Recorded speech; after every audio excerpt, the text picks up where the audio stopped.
Naranasan mo na ba na makipagsapalaran, na kapag natalo sa contest tuloy sa lakaran? Nagdadasal na sana pangalan ninyo ay banggitin, ang inaasam-asam na kampyonato'y angkinin. Naranasan mo na bang galit sa iyong mga hurado, pagtapak mo ng stage score mong patas ay burado? Naranasan mo na bang di mo tanggap na talo ka, di pa nagsisimula ang contest may nanalo na? Di mo alam sa susunod kung sasali ka uli, tanging dalay papunta walang pamasahe pa uwi. Di ka makasama kasi di ka binigyan ni Ermat, di ka pinayagang lumahok kasi galit si Erpat. Wala kang ibang karamay kundi ang gawang tula, feeling mo pangarap mo'y mawawalang parang bula. Kinabukas ay di tanaw at malabo na parang usok, lahat yan ay kasali sa tinatawag kong pagsubok. Ito ang buhay na di napipinta ng paglalarawan, ng buhay na kung saan ito ang aming kayamanan. Tinuring na propesyon sa loob ng aming kultura, na hindi mahalaga ang kayamanan ng postura. Ito ang buhay na di napipinta ng paglalarawan, ng buhay na kung saan ito ang aming kayamanan. Tinuring na propesyon sa loob ng aming kultura, na hindi mahalaga ang kayamanan ng postura. San kami hinahamak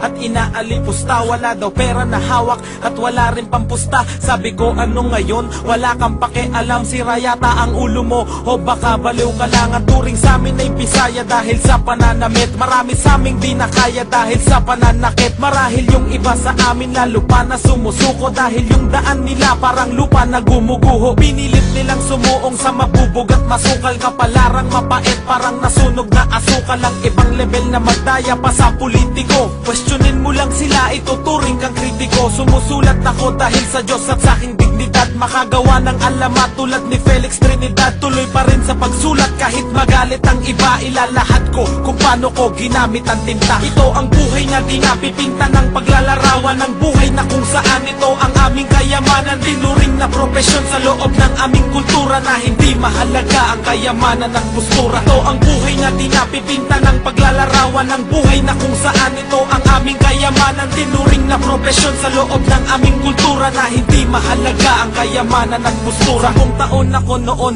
nung pumasok ang milenyo, paraan ng pamumuhay ko na bago ang disenyo. Narinig si Andrew E. Salbakuta at Cruzada, gumawa ng ingay at ugong parang si Jun Lozada. Rap Olympic, ako'y naintriga sa close fight, sa digmaan ng utak ni Triga at Boss Mike. Nagsimulang tumula at ikinapit sa papel, na inspira nung narinig ang bakit ni Aristotle. Iba't iba ang nakasalamuha, merong puro angas, may halimaw sa tugma tulad ni Marlon Pero Ramas. Sa kabila ng pagsisikap at sa mura kong edad, pinalad na maging isa sa mga ulo ng rebab. Marahil ay dinanas mo ang naranasan ko noon, wag kang panghihinaan dahil nandyan ang Panginoon. Kung nakakaranas ka ng mga sakit at lumbay, bawat paghihirap ay may kalakip na tagumpay. Ito ang buhay na di napipinta ng paglalarawan, ng buhay na kung saan ito ang aming kayamanan. Tinuring na propesyon sa loob ng aming kultura, na hindi mahalaga ang kayamanan ng postura. Ito ang buhay na di napipinta ng paglalarawan, ng buhay na kung saan ito ang aming kayamanan. Tinuring na propesyon sa loob ng aming kultura, na hindi mahalaga ang kayamanan ng postura. Ito ang buhay na di napipinta ng paglalarawan, ng buhay